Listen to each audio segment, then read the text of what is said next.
In the Senate today, 5 Republicans broke from President Trump and voted in favor of Virginia Democrat Tim Kaine's war powers resolution. It would limit Trump's ability to conduct more attacks against Venezuela. ABC's Perry Russom is in Washington.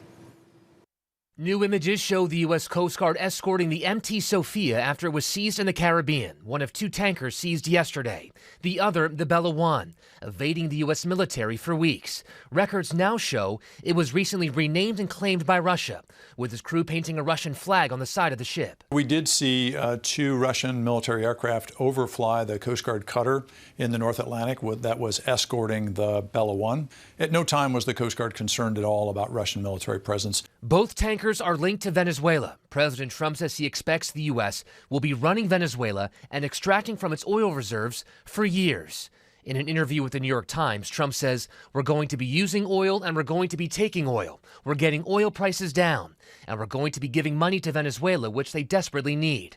Trump acknowledging it will take years to revive the country's neglected oil sector.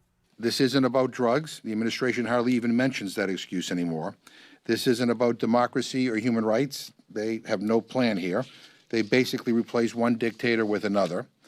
This is about oil.